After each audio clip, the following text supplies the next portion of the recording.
think I'm over by you. Oh wait, no, I'm over by that rad town where we built our community. Are you? I'm gonna head your way though, and I've got a bear following me. Where's the sun rising on your screen? Back to my right. You're right. So you're running north. No, I'll be running south right now. Alright, I found the street. Found the road.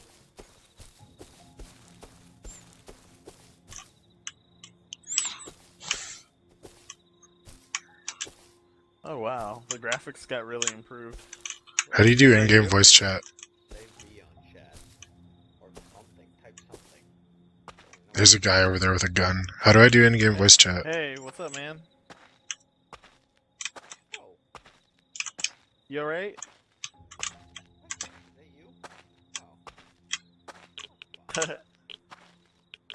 Wee! Wee! What's the button for in-game? What is the button for in-game voice chat? V.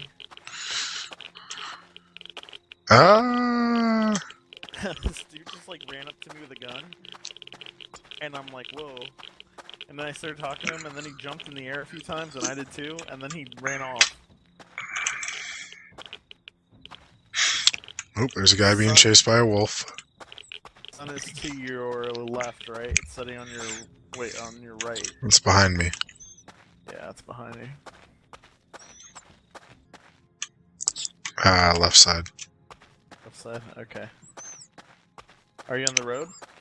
Yes. Okay, me too. This could suck. I'm sneaking in between two bears. You think the graphics got better? Because it kind of looks like they did. A little bit. Still not Like anything the crazy. skin textures on the hands is way better now. The bears are better. They don't just look like big blocky animals. They're a lot more red now. Ooh, red bears. Oh, I'm by Radtown.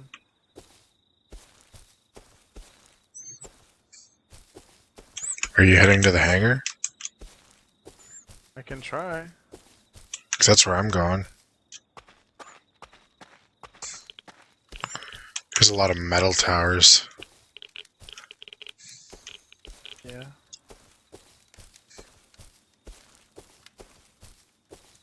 You can do combo locks on doors now too, and backpacks. That's pretty cool. Or you need lockpicks to get into backpacks for a while.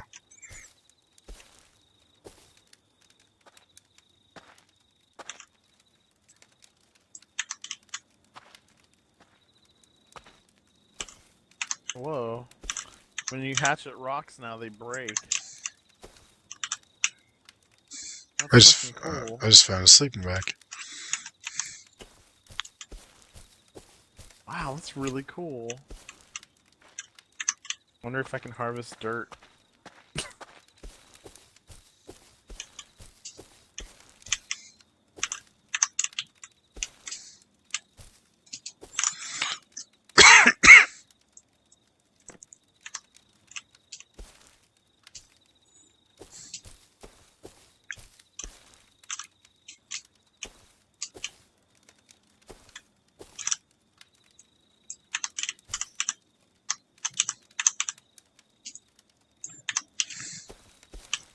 I found a lot of charcoal.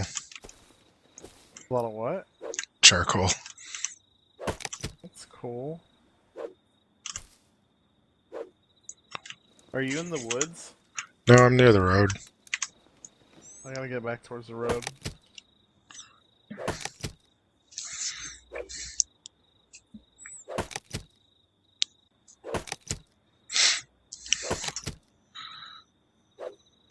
It's nice knowing that there aren't zombies anymore.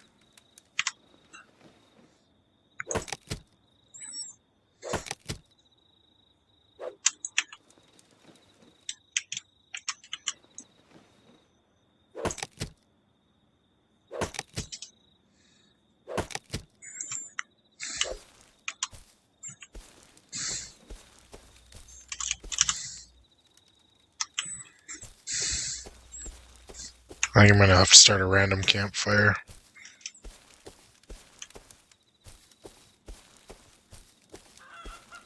Oh my god, chicken. What happened? The chicken, it ran out of the grass and was like, bark, bark, bark, bark. Oh god. Fucking chickens.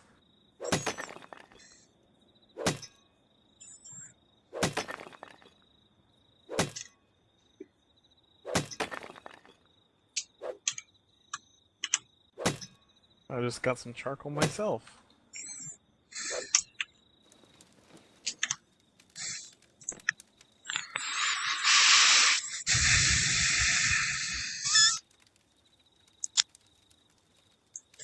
Oh, nice, I found a wood pile. Oh, I killed a deer. The deer was really dumb. Yeah, mine didn't run away from me. No, mine didn't either. Oh, look, another animal.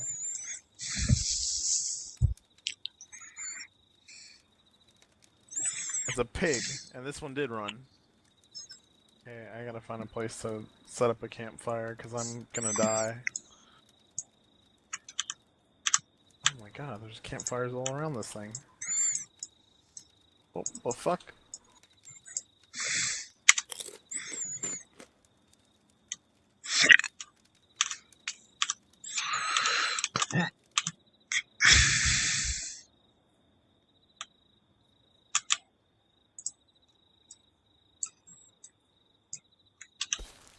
My god, a fucking dog's chasing me.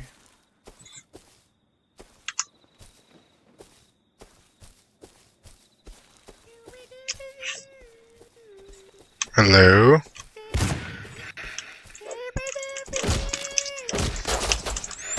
Well, I'm dead. You died? These guys ran up to me and just shotgunned me in the face.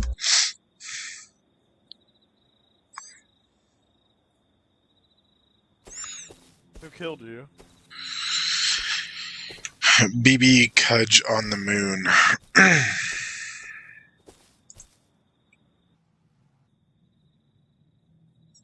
Oh my god, this dog is relentless. That is why I hate this game. What, because of people?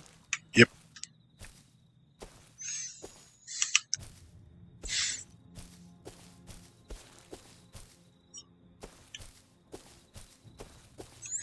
They seem to be the most retarded in here. Making some food.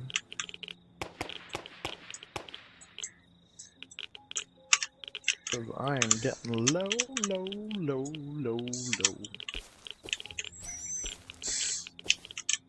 These guys are running around just killing people. There's another dead body here.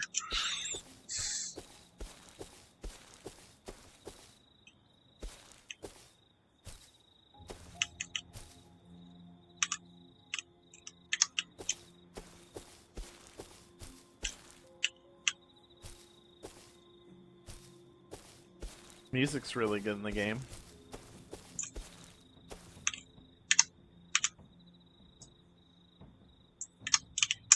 I wish there was a way to sit down.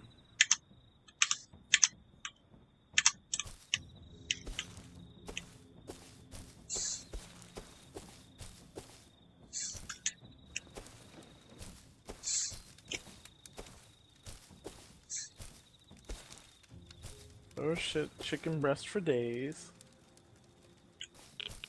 I got a perfect view of the road right now. I gotta stay down because I don't trust people. Okay, well, I'm at the oil tanks right now.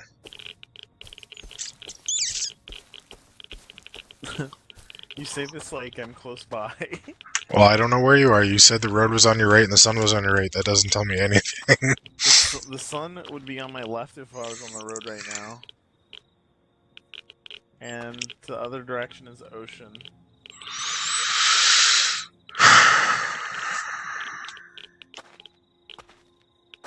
That still doesn't help me much. Right. Are you near the hangar? No, but I'm moving. Let me craft some more arrows, and then I'll try to come after you.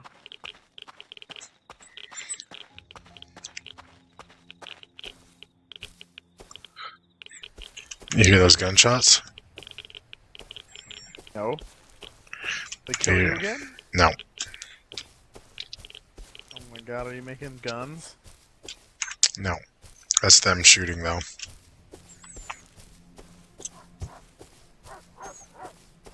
Somebody's running away from a bear, I think. I got a wolf chasing me. Oh, that might be you then. I'm running toward him. I'm gonna try to help. 2 wolves.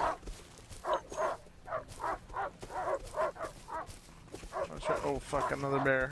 Or is that a pig? Oh, fuck out of here, pig.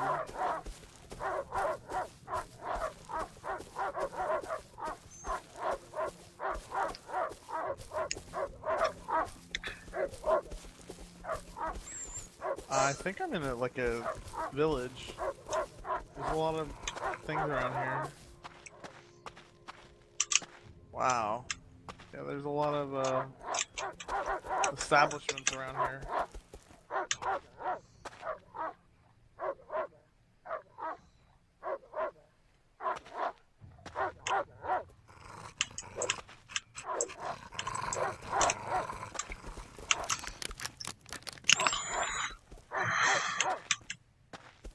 I got 2 wolves waiting for me to come down off this rock.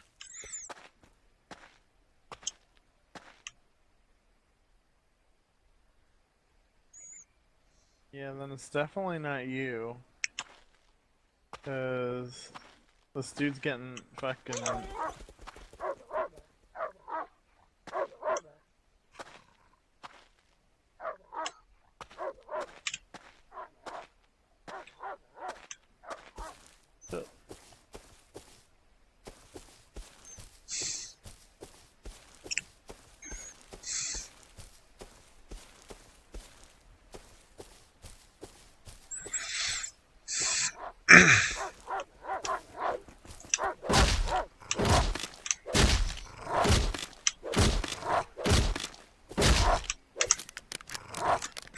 And the wolf killed me. You're welcome.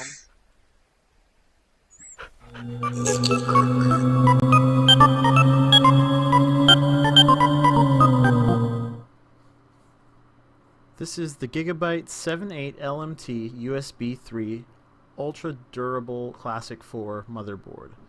This motherboard has humidity protection, electrostatic protection, power failure protection, and also high temperature protection. This making it its ultra durable class. This is an micro ATX board, and this board is also created with a special glass PCB. This board contains USB 3.0. It does support AM3 Plus processors, the FX processors, the Phenom processors, and so on and so forth. Now, being as this is an ultra durable motherboard, they do have some interesting features, and I'm going to hit those now. They contain this high temperature protection, which Gigabyte uses all solid caps, and low RDS MOSFETs, which are rated to work at higher temperatures. This is great for overclocking. They also have humidity protection. As we all know, humidity can play havoc on a motherboard's circuitry.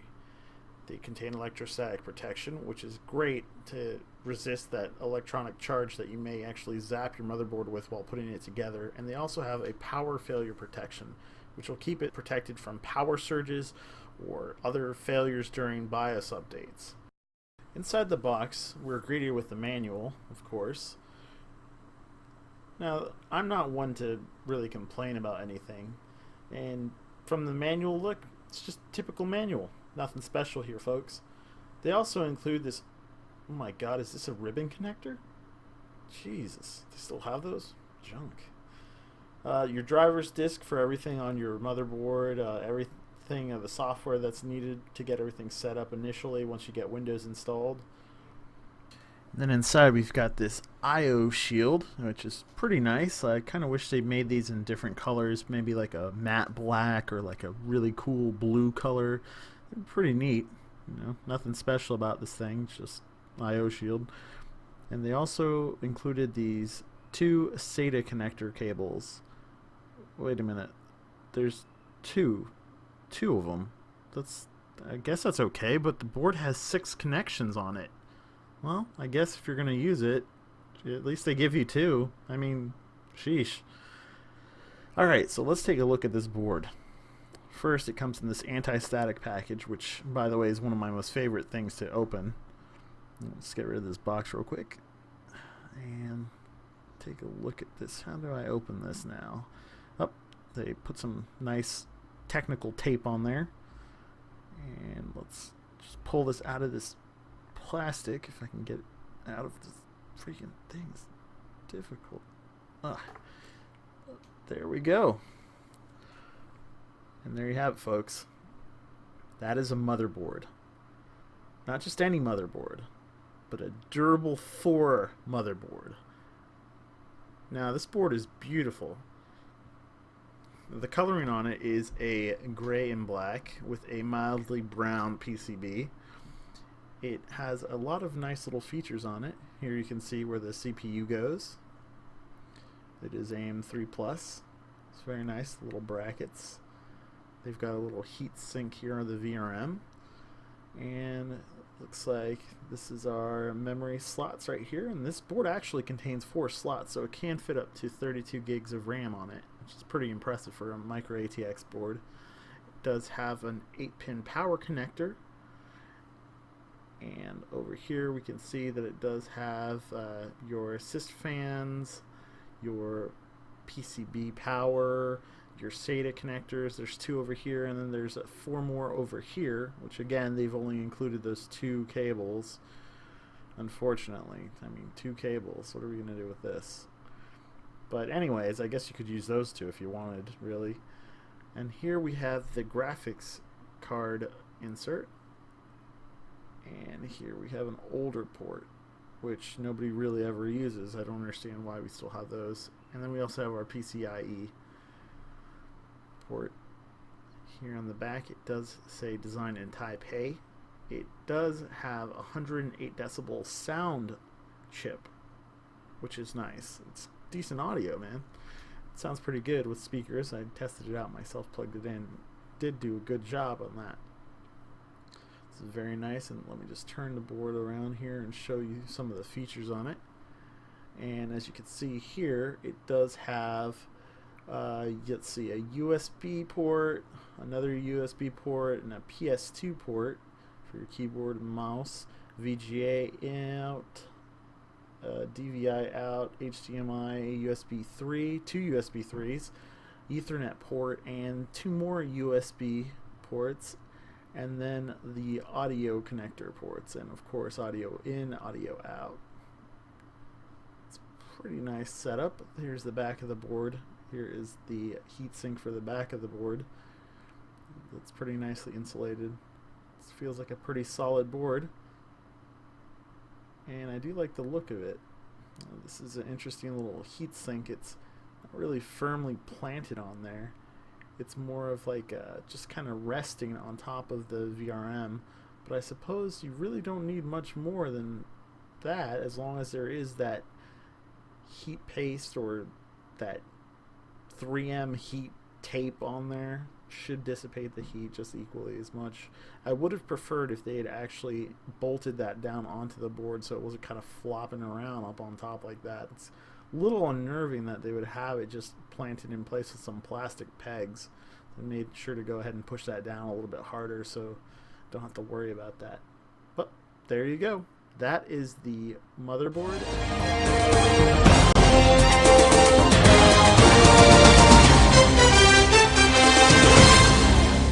So EA is on track to win the worst company in America award. just beep that out.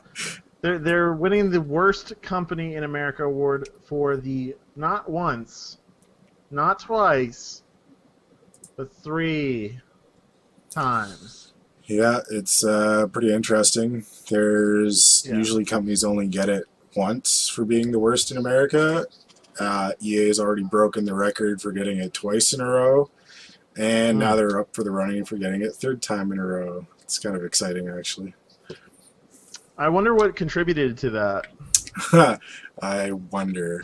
Well, it started with things like SimCity having a very bad launch, and then it went on to include things like Battlefield having a less than good launch.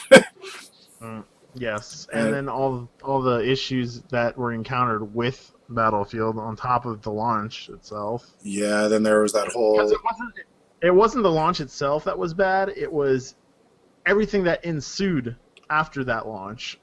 well, on top of that too, there was the whole legal issue with whoever was invested in it being like, what's going on here?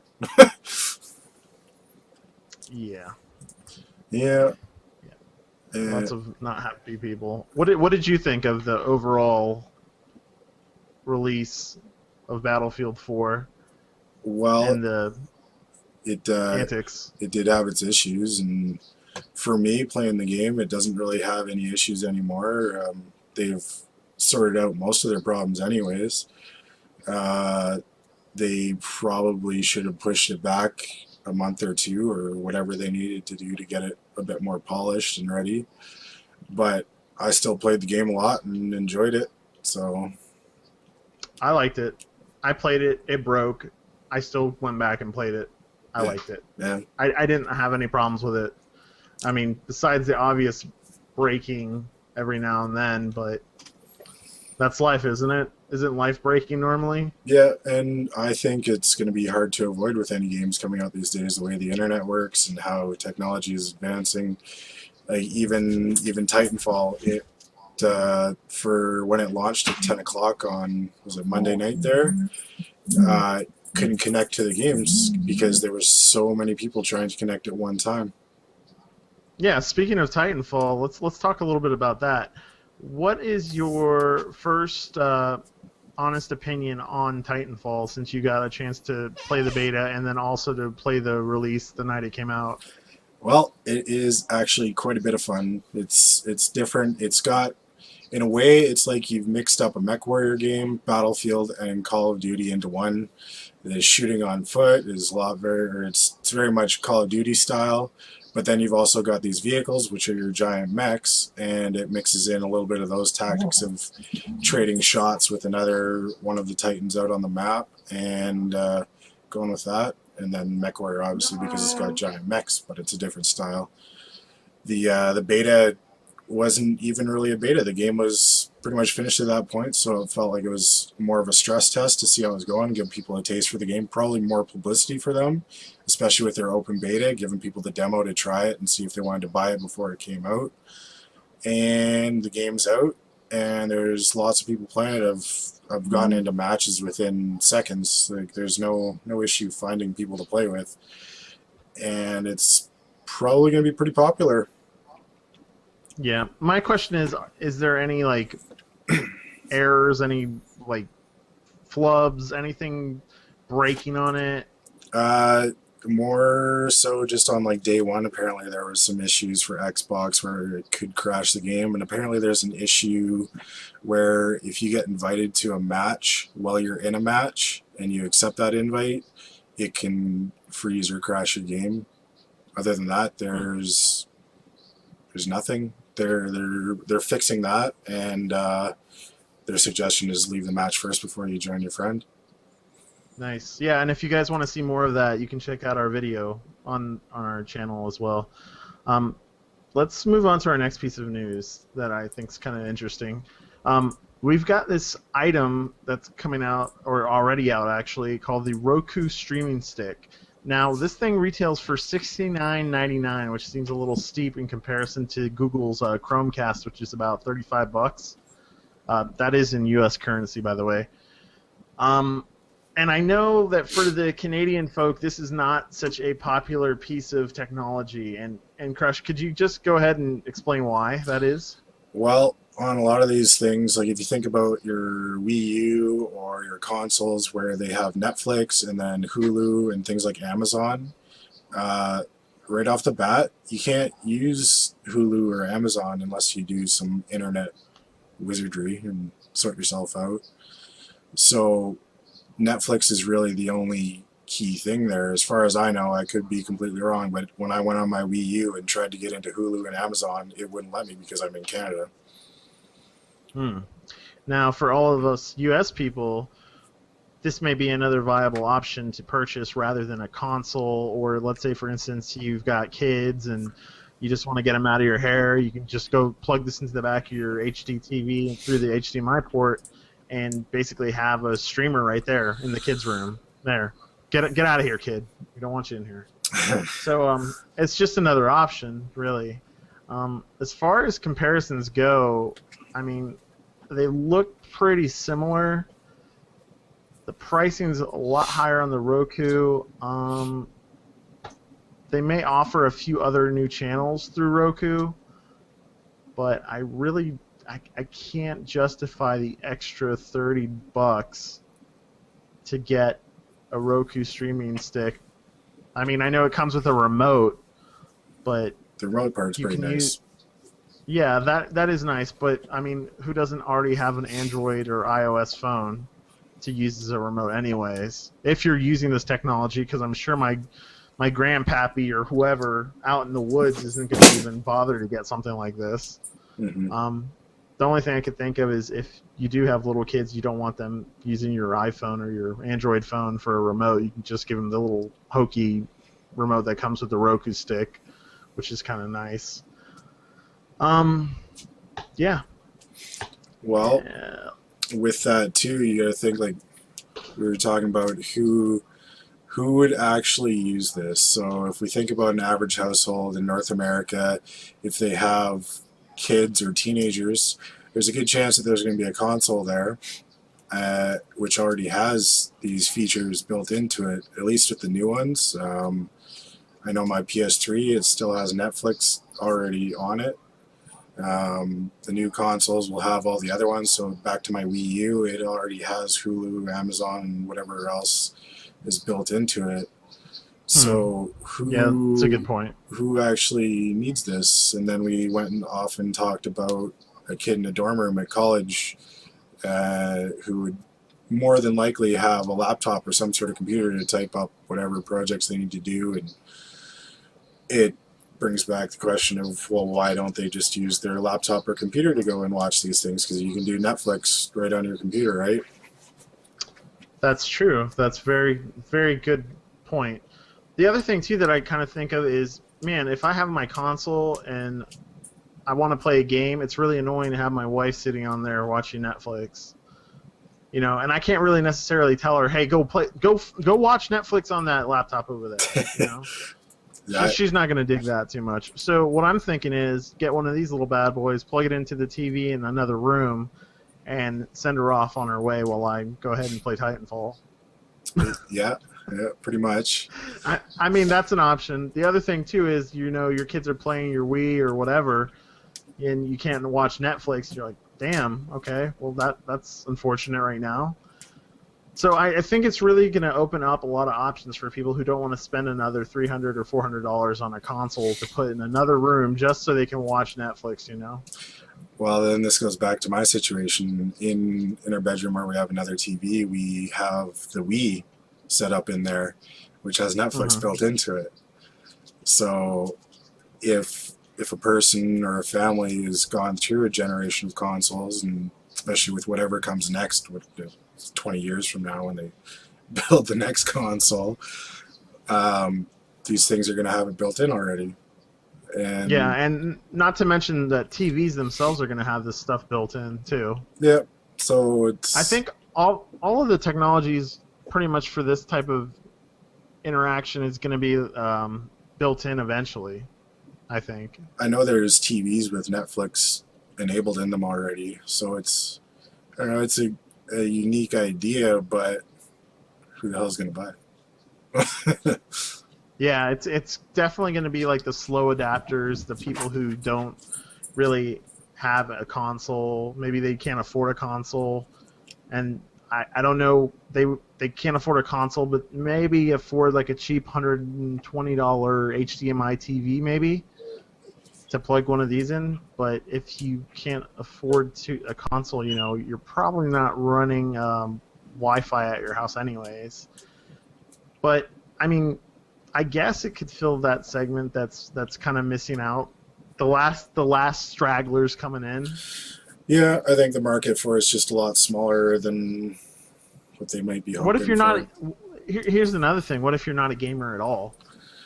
You know? Then that would be the market, I guess. If you don't have any of it and you don't have a T, like if you've got a little bit of an older TV that still has USB ports in it, which I guess isn't too old, but if you don't have Yeah. consoles, you don't want to plug your computer into your TV, then you would probably be You the you don't know person. how to use your laptop for that. You know? Yeah, those would probably be the people that would go out and look for one of these. Like I actually did consider a while back getting one because I thought my Wii actually died and it was just my kid that was playing with all the electronics on it, like plugging it in and stuff.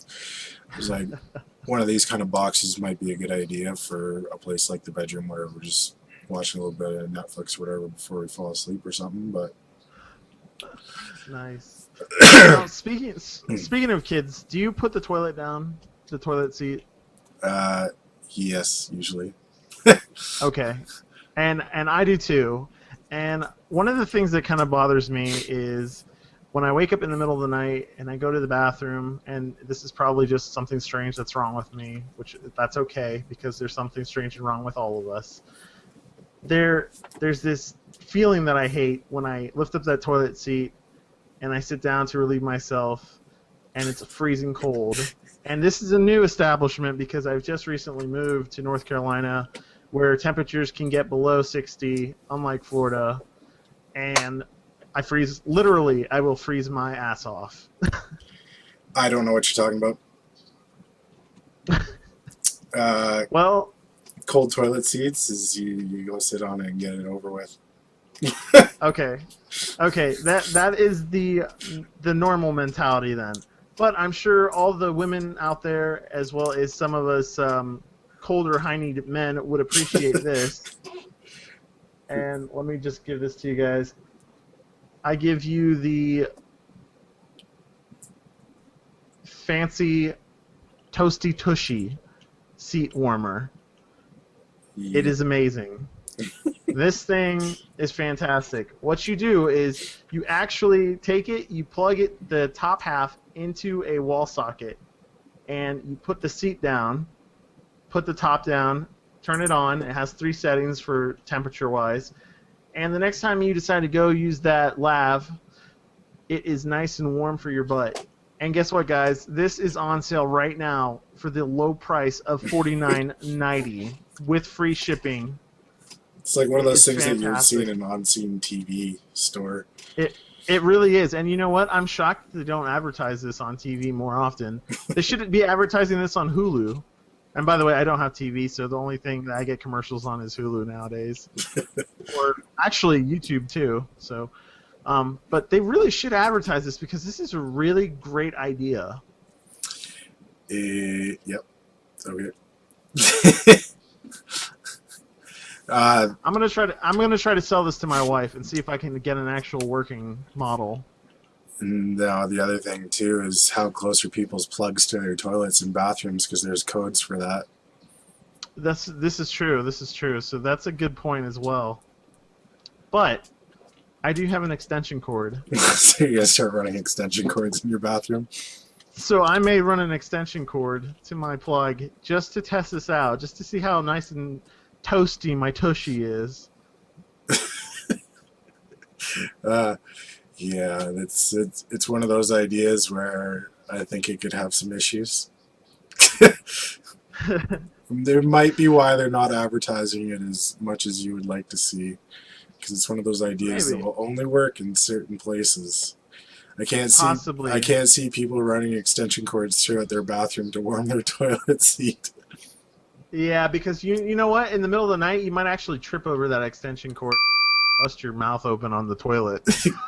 Crack your head on the side of the tub. Oh yeah, broken neck, broken spine. Then you're done for, man. You are done.